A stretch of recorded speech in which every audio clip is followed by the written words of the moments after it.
Hi everyone, this is Jeff Clark of the Paydirt Prospector and a new episode of the Paydirt Podcast.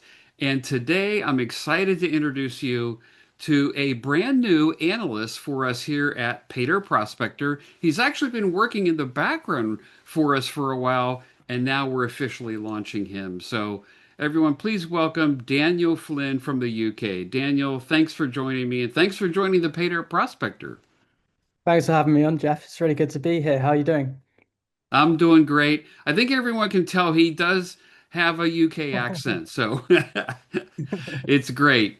Like I said, he's been working for us in the background for a while now, so he's going to be officially added to the site. We're excited to have him. And this video is just to give you a chance to get to know him a little bit, pardon me, a little bit better and what he's going to be doing for us. So, Daniel, let's start with your background, your career. Tell us what you've done before so people can get to know your background and your career. Yeah, absolutely. So I guess my background's in the writing side rather than the investment side originally.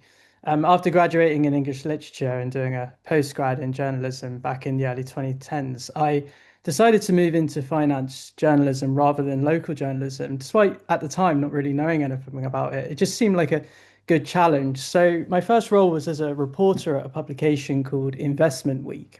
And there I covered asset management. So I was interviewing fund managers about what sectors and stocks they liked and writing it up as news pieces and features. So it was very much a jump in the deep end, but I think in hindsight, it was the perfect way for me to get up to speed with how markets and investing work. I found it Yeah. really interesting. Yeah.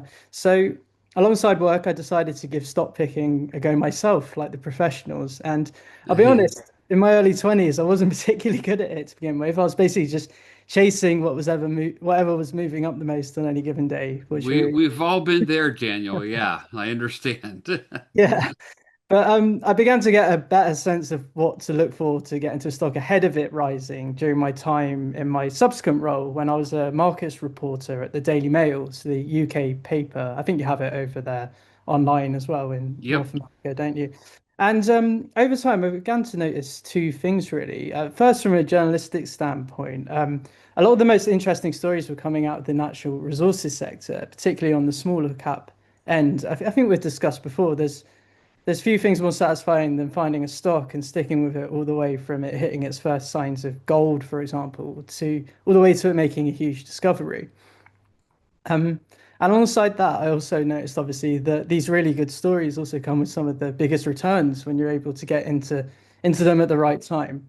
So after a bit of consideration, I decided to all in on the sector, and learn as much about it as I could as a freelancer. And that's what I've been doing since. I edited a couple of publications focused specifically on small cap resources stocks called Value the Markets and Mining Maven.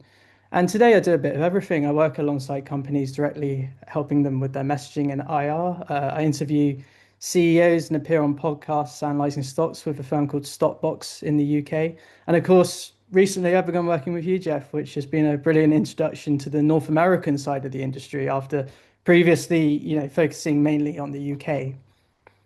That's great. That's great. I love that background and your evolution of how you started and had, you weren't successful, but you learned from that and got more and more involved in the industry and became successful. So that's great. Um, Daniel, let's back up for a second though. Tell us why you became interested in gold and why you believe in the case for gold. Yeah, it's a good question. My appreciation of gold really began to grow when I was writing regular content for a client in the UK that it's hard to explain basically, but it buys gold on its customers' behalf and then lets them spend it as if it were fiat currency on a card. Um, you can buy you can buy your groceries with gold.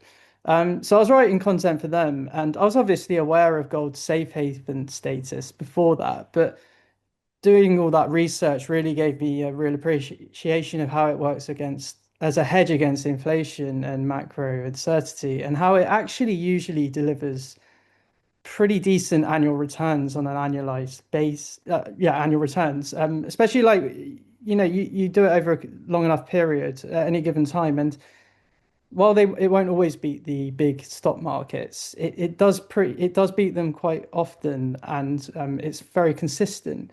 So it started to look more and more attractive to me, not just as a defensive asset, but as something that could actually, generate a return in excess of inflation, which eats up most of the money you put in the current account. So I ended up Yeah. opening an account myself, not to spend it, I should say, but rather to use it as a way to get exposure to real gold rather than for an ETF or indeed hiding it under the mattress to complement my holdings in gold stocks and other stocks. Yeah. And Daniel, tell us about some of the successes you've had with stock investing. You've had some successes, I know. So share that with our viewers. Yeah, like I said, I started by just investing largely in stocks I was covering at work that were generating a buzz. But yeah, over time, I began to appreciate that importance of fundamentals and investing had a catalyst. I mean, you talk a lot about it in your book, the team, the skin in the game, the making sure that there's news flow incoming and that you're not too late or indeed too early to it. And obviously, that approach isn't always successful, but I have had some decent successes. I mean, there was a period after COVID when markets were offering up returns left, right, and center. But I think a Yeah. good example of a success I had was investing in a company called Greatland Gold, which it continues to be listed in the UK, but it's now listed in Australia as well. And that rose enormously following its discovery of the Havieron gold deposit in Australia. So, following the discovery, the company JV'd with Newmont and it's now in production. But I'd followed the company, I'd spoken with its CEO, and I took a position a little bit before discovery. I wish I'd taken more, but I did make a good We return. all do. Yeah, yeah. And I think in hindsight, it's a really good example of, you look at the Lassonde curve and you see that bit on the left, that first leg up. And I think it's a good example of the value of preempting that move up by using a fundamentals-based approach to stock picking. That's great. That's great. Hey, Daniel, before we go, share a little bit about yourself, you as a person, your personal background, your family. Tell us a little bit more about yourself. Yeah, so like you said up top, I'm a Brit, as you can probably tell from my accent. I live just outside London in the UK in a place called Surrey with my wife. So we got married just over a year ago.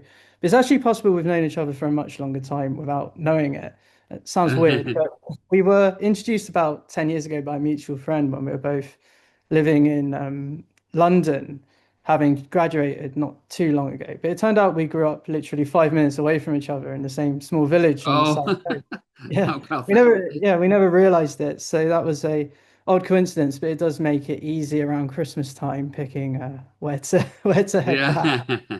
Yeah, but I guess alongside that, I'm also a keen runner. I don't want to be one of those people that goes on about it too often. But I've done a number of marathons over the year. I'm actually currently training for the Boston Marathon, but not the one that you think, not the one in Oh, America. It's actually one in another a small town called Boston that's on the east coast of England in Lancashire.